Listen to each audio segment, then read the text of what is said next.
Nah soal final ini ya Mas ya. Iya. Coach Sintayong kenapa ya?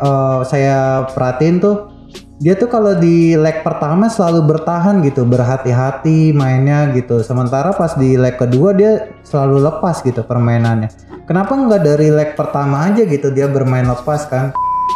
Nah, terus Mas kan bekerja jadi security. Terus yang nge-handle usaha Mas siapa tuh?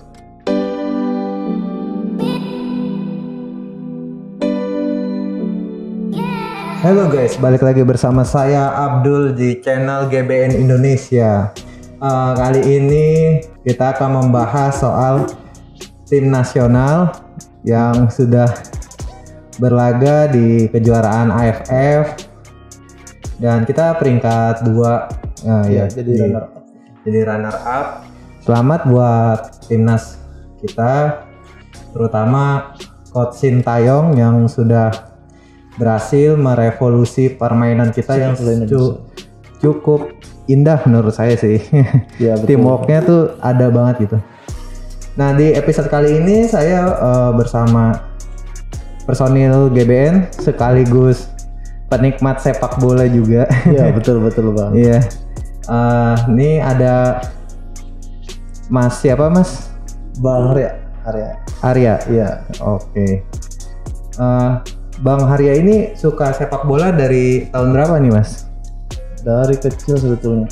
Dari kecil? Iya, waktu zamannya masih Benny Dolo dulu. Benny Dolo? Iya, pelatihnya tuh. Pelatih timnas? Timnas ya, timnas Indonesia. Oh, saya jujur nggak ngikutin timnas lokal sih. Di PHP-in mulu saya sama liga gratis ongkir. Iya, katanya mau tanding, tahu-tahu PPKM lagi, tanding PPKM lagi gitu. Karena kan masih pandemi ini Bang, jadi kita juga harus mensinkronkan lagi kan jadwal untuk pertandingan dari liga-liga Indonesia.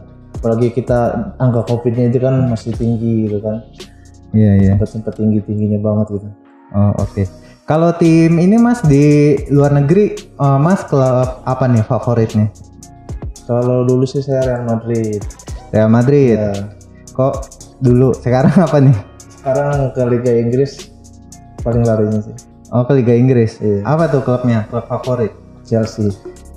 Iya. Yo mama. Kebetulan saya suka Chelsea juga sih Mas. Saya suka Chelsea sih dari tahun 2012 tuh. Iya. Nah saya tuh waktu Barcelona di Final champion. Bukan final, semifinal. Finalnya kan lawan Bayern Munich. Oh iya. Iya. Yang pas Chelsea juara Liga Champion pertama kali tuh. Iya betul. Nah itu pas kan Messi lagi top performance ya. Iya. Waktu itu kan lawan Barcelona. Terus nggak nyangka aja gitu Mas comeback gitu Barcelonanya waktu itu lewat serangan balik si Frank Lampard kalau nggak salah ya, umpan ke Fernando Torres waktu itu tuh. Itu pas saat itu sih saya wah gila nih, tim yang dipandang sebelah mata sama orang Malah bisa jadi overpower gitu ya. Iya, itu keren banget sih gitu. Kalau Mas suka Chelsea dari tahun berapa tuh? Baru-baru itu. Soalnya Liga Spanyol kan lagi goyah, kayak Barcelona kan dari keuangannya lagi hancur, permainannya juga hancur, sampai pemain intinya Lionel Messi gitu kan yang udah membawa dia piala banyak sekali, malah dijual gitu aja ke PSG gitu. Oh, jadi karena Barcelona hancur jadinya nggak ngikutin Liga Spanyol lagi? Ya, karena Liga Spanyol kan sekarang yang paling dominan Real Madrid. Ya kan jadi udah di atas pucuk gitu lah. Ya kan Masnya suka Real Madrid kan tadi bilang? Iya, karena kan kita kalau bola itu melihat rivalnya. Oh, rivalnya. Ya, kita kan dulu disebutnya El Clasico gitu kan, setiap Iya. atau Real Madrid bertemu itu kan. Iya. Pokoknya El Clasico nih, pasti asik gitu liatnya tuh. Iya. Sekarang kayak Barca tuh lawan-lawan tim kecil kayak Villarreal, gitu kan. Real Betis aja udah dibantai gitu. Kan nggak lucu lagi gitu. Ya, namanya juga masa transisi Mas, setiap klub kan juga ada masa transisinya gitu. Kayak Manchester United terakhir juara tahun berapa tuh? Saya juga udah lupa kan, waktu itu 2013 kan yang akhir-akhir Sir Alex Ferguson gitu. Iya. Zaman Robin van Persie kan. Iya, zaman Robin Persie. Iya, 2013. Kalau saya sih Mas, kalau jadi Mas ya sebagai fans Real Madrid saya bakal happy sih. Ngebully teman saya yang fans Barcelona. Kalau saya fans Real Madrid ya. Iya. Tapi Mas malah pindah liga jadi suka Chelsea gara-gara Spanyol kagak seru nih, nggak ada lawan Madridnya gitu ya Mas ya. Iya. Di La Liga udah nggak ada lawan lo, udah nggak ada counternya gitu, udah di atas angin. Tapi Atletico Madrid doang yang bisa nyaingin gitu kan. Udah easy peasy ya. Iya. Kalau pemain favorit Mas siapa nih? Kalau di Liga Indonesia tuh deh, Liga di Indonesia. Kalau di Indonesia sekarang Asnawi. Asnawi. Iya. Kalau sepanjang masa semuanya gitu dari masa ke masa siapa tuh? Itu satu, Cristiano Ronaldo. Kalau di Indonesia Mas? Oh di Indonesia, Boa Salosa ya? Iya. Menggokil sih itu orang ya. Kenapa suka Asnawi Mas? Ada apa dengan Asnawi? Karena dia kan di sisi lain center back gitu kan. Iya. Tapi bisa mendominasi jadi striker maupun sayap gitu winger. Oh. Dia punya akselerasi yang bagus itu kan, tendangan juga bagus. Sampai-sampai media Thailand kemarin tuh waktu itu tercengang gitu. Itu si Asnawi main di mana ya Mas ya? Kalau nggak salah sekarang di Surabaya. Surabaya ya? Iya. Oh bukan di luar negeri ya? Rencana sih kemarin katanya mau ada transferan gitu ke tim Jepang. Oh gitu. Kalau menurut Mas sendiri nih sekarang level Indonesia kayak negara mana nih kalau di sekarang level? Kalau untuk FIFA sih masih kan kita tertinggal jauh lah dari negara ASEAN. Karena kalau dari segi permainan yang Mas lihat kemarin gitu, kita udah setara mana nih menurut Mas? Tapi kalau untuk permainan di AFF kemarin lawan kita Kamboja, Laos yang banyak pemain naturalisasi, terus Malaysia sama yang awal-awalnya meremehkan kita sebagai tim kampung kan, malah justru tercomeback 4-1 gitu. Iya. Sampai dia legendanya sendiri si Sapi Sali itu sampai malu dia kan di podcastnya Malaysia sendiri gitu. Iya. Makanya dari situ kita tuh harusnya lihat dulu gitu, jangan sampai terjadi seperti zamannya Luis Milla. Oh iya. Kita dulu pernah runner up, bahkan hampir menang lawan Thailand sama Malaysia kan di final. Iya, permainannya juga udah oke gitu. Cuman karena PSSI nggak sabar pingin instan nih harus juara, pelatih ini harus juara. Iya. Kan semua proses itu harus dilakukan. Saya rasa juga kalau Pep Guardiola ngelatih timnas kita juga nggak bakal bisa langsung dapat piala ya kan? Betul. Maksudnya pelatih kan harus mencari bibit unggul dulu nih. Iya. Ini pas nggak nih buat saya? Iya. Ini pas nggak buat saya? Makanya kenapa Sintayong memilih pemain-pemain muda, karena mereka itu mudah diatur. Ya seperti yang egonya mungkin saya pengalaman udah main berapa puluh tahun gitu kan. Saya udah dapat pernah trofi inilah itulah. Nah Sintayong tuh ngambil pemain muda kita itu sengaja dibuatkan buat bibit. Jadi 3-4 tahun ke depan tuh kita bisa bahkan masuk Piala Asia. Syukur-syukur 2023 Piala Dunia itu U23 kita bisa masuk. Jadi kita kan otomatis membuka ruang kita untuk menambah poin FIFA kita gitu kan, biar peringkatnya ratingnya naik. Nah untuk mengarah ke sana nih, menurut Mas sebagai penikmat sepak bola, apa yang harus dilakukan sama PSSI ya kan, organisasi induk sepak bola kita, biar timnas kita bisa sesuai harapan Mas sebagai penggemar sepak bola? Kalau menurut saya pribadi sih, jadi untuk PSSI itu percayakan dulu pada satu pelatih. Untung saja kan kemarin Sintayong dikontrak sampai 2023. Ada kemungkinan lanjut. Iya. Nah dari situ beliau bisa mengambil sisi positifnya, kekurangan kita apa, dan diperbaiki dari tahun ke tahun. Karena kan di Februari di depan itu kita ada lagi tuh. Piala AFF kan, Piala Asia U23. Nah kebetulan yang kemarin main pun rata-rata umur dari pemain Indonesia itu sekitar 23 tahun. Jadi yang kemarin main kita rasakan coba. Di usia yang segitu bisa melawan tim-tim senior dan kalah pun baru dari Thailand. Bahkan di leg kedua pun kita nahan imbang 2-2. Nah soal final ini ya Mas ya. Coach Sintayong kenapa ya? Saya perhatiin tuh dia tuh kalau di leg pertama selalu bertahan gitu, berhati-hati mainnya gitu. Sementara pas di leg kedua dia selalu lepas gitu permainannya. Kenapa nggak dari leg pertama aja gitu dia bermain lepas kan? Kayak final kan namanya final, ya nggak apa-apa gitu. Misalkan kalah kebobolan banyak gitu. Yang penting tuh kita main nge-press terus gitu. Kenapa Coach Sintayong waktu leg pertama saya lihat agak nahan gitu. Jadi malah kebobolan banyak gitu di balik lagi. Jadi untuk saya sendiri melihat Sintayong ini dia orangnya sangat berhati-hati. Dia membaca dulu pola strategi musuh seperti apa, ya kan? Apakah pola misalkan Thailand ini counter attack-nya kuat apa balance-nya gitu kan? Nah, kalau dia sudah berpikir itu, oh ini attack-nya nih, berarti kita harus bertahan dulu buat baca sikon nih. Stamina musuh tuh kuatnya sampai di mana, jadi leg 2 itu kita bisa overpower. Iya. Nah, cuman karena kemarin namanya kita pemain muda gitu kan, bertemu langsung sama senior-senior dari Thailand kayak Terasil Gangga, Chang Chang kan, Titipan kayak gitu. Makanya kena mental. Dari gol pertama tuh sang kapten tuh Chang Chang kan masuk, tembus lah pokoknya Asnawi sama Nadia itu. Nah, dari situ mental mulai turun. Di babak pertama masih kita bisa ngimbangin 1-0. Nah, di babak kedua kan tiba-tiba hancur lebur konsentrasi. Dan dari situ Sintayong mungkin membaca lagi, oh pemain Indonesia ini mungkin belum ada sih yang masuk pernah final mungkin karena mereka juga kan masih muda. Iya. Kecuali dan Piala AFF itu nggak ada batas umur kan ya? Kalau AFF tergantung usia. Karena kemarin kan kita usia senior, ya kan? Jadi bebas usianya. Bebas kan kemarin kan? Iya, cuman ya kenapa Coach Sintayong tuh ngambil pemain muda gitu, kebanyakan nggak ngambil 2-3 pemain senior gitu biar bisa ngangkat mental atau bentak-bentak anak mudanya gitu, jangan mainnya jangan kayak gitu. Kenapa dia rata-rata ngambilnya di bawah U23 waktu itu? Ya gini Bang Obul, kita mungkin berpikir ranking FIFA kita ini kecil. Dan musuh-musuh dari negara lain pun dia berpikir Indonesia kok berani banget gitu, pemain muda gitu kan.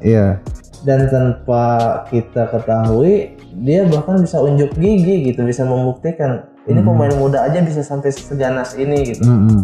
Sampai Malaysia saja pelatihnya langsung mengundurkan diri kan, orang Jepang itu. Nah, maka dari itu kita di bulan Februari ini kan ada kompetisi lagi tingkat ASEAN.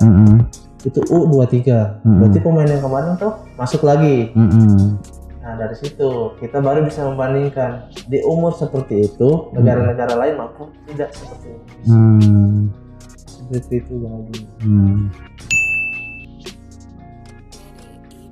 Mas kalau nonton bola kapan tuh Mas? Kan misalkan Mas kan security nih, kan kadang suka jaga malam. Itu nonton bolanya pas kapan tuh?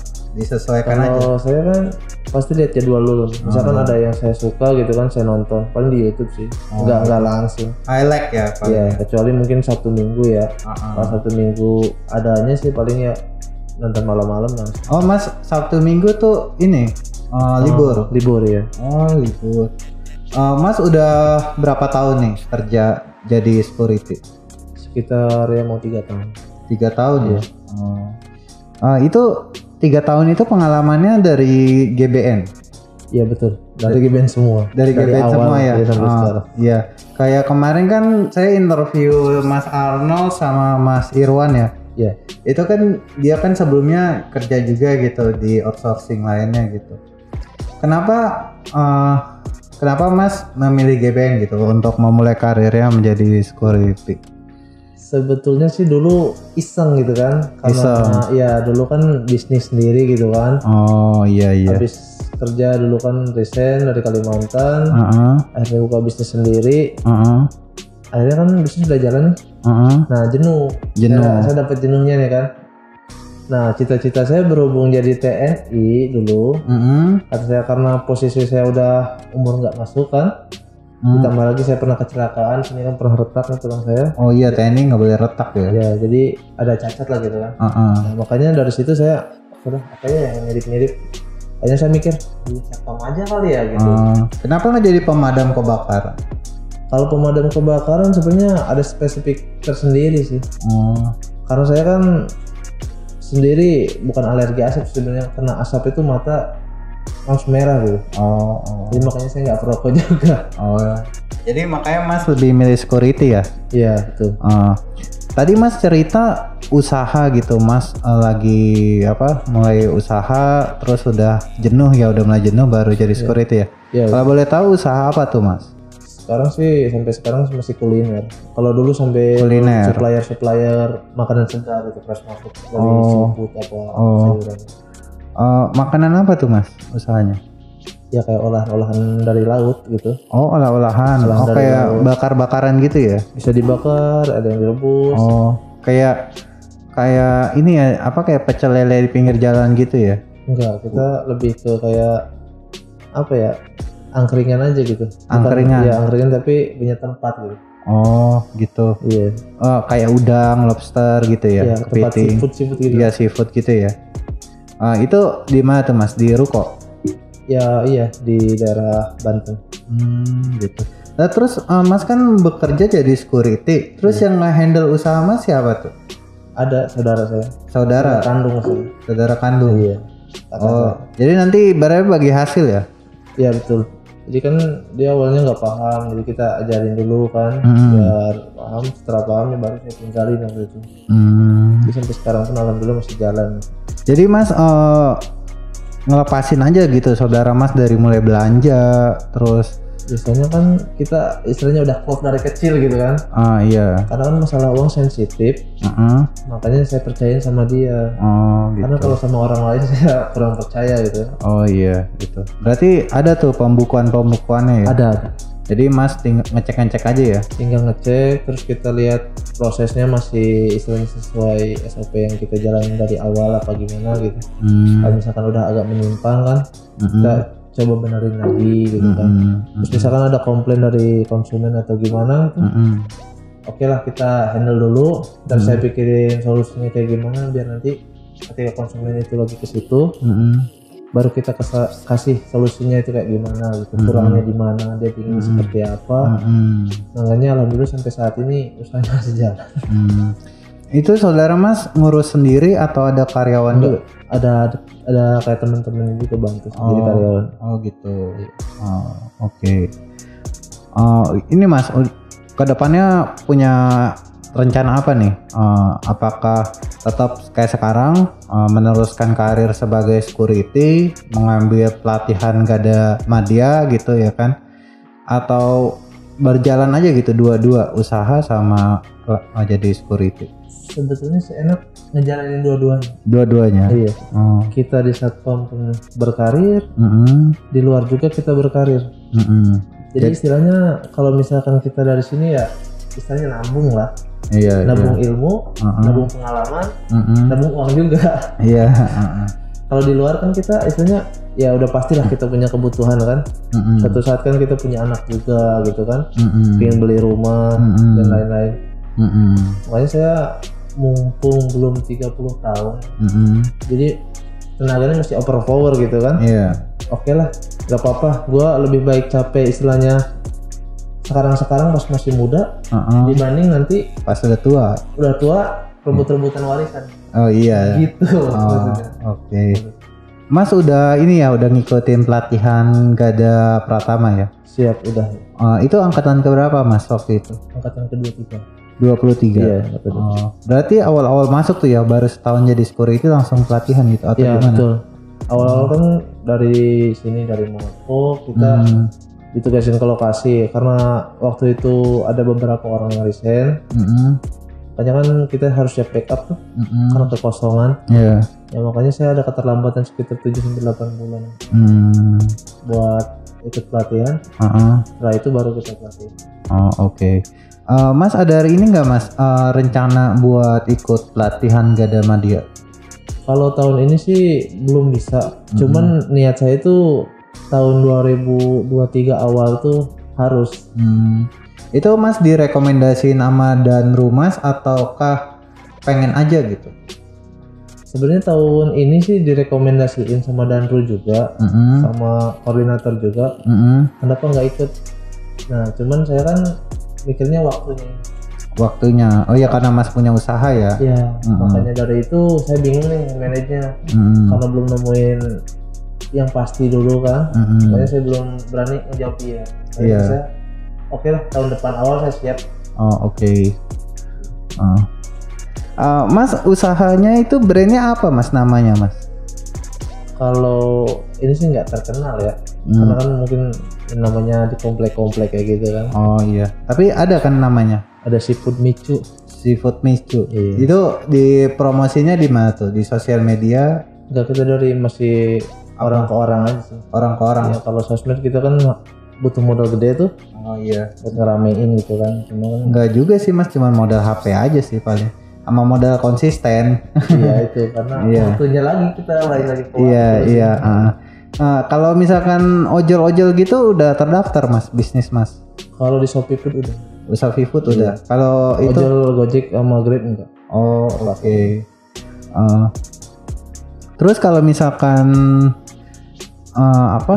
perkembangan usaha Mas nih, kedepannya Mas mau apa nih impiannya? Kita kan berawal dari mimpi dulu gitu ya kan. Ya mimpi jangan tanggung-tanggung gitu. Betul. Ya kan. Mas kedepannya khususnya untuk usaha Mas ya, kedepannya mau gimana nih? Sebenarnya sih pinginnya tuh bikin suatu kerjaan tuh ya yang bisa kalau bukan dagang gitu kan, memproduksi suatu produk tapi bisa ngerjain banyak orang. Oh iya, ibaratnya tuh memperluas lapangan kerja ya. Oh oke. Sebenarnya kan kita lihat ya kayak teman saya sendiri gitu ya, satu angkatan aja pakai banyak gitu nggak kerja malah istilahnya oke lah mau bertani aja gitu. Ya emang bertani kan istilahnya mulia gitu kan. Cuman kan kita harus punya mimpi juga. Iya. Masa iya sih kita misalkan orang tua kita udah susah payah nih nyekolahin kita gitu kan. Ke jenjang yang lebih tinggi mungkin dari dia gitu kan. Nah kenapa kita nggak coba gitu lebih baik dari mereka gitu, buat bisa ngerubah keluarga kita tuh jadi lebih baik. Oke, kita ini ya Mas ya, kita tutup acara ini. Mas terima kasih sudah menyempatkan waktunya. Sebelum saya menutup podcast ini, saya ingin Mas menyampaikan nih ke personil-personil kita untuk tetap semangat gitu dalam menjalankan tugasnya sebagai security dan jangan pantang menyerah untuk berkarya gitu seperti Mas atau berwirausaha gitu. Apa pesan Mas untuk para personil kita di luar sana? Silakan Mas. Untuk seluruh satuan pengamanan ya, khususnya PT Garda Nusantara, untuk semua anggota, marilah kita rubah hidup kita, rubah view kita, image kita. Jangan mau dipandang sebelah mata, mari kita kerjakan kerjaan kita sesuai SOP yang ada. Jangan lupa berkarya untuk menghidupi keluarga Anda. Oke, terima kasih Mas. Buat kalian yang suka dengan konten ini, silakan like dan share ke kerabat kalian. Jika kalian ada request ataupun kritikan dan saran, tolong ketikkan di kolom komentar. See you to the next video. Terima kasih Mas.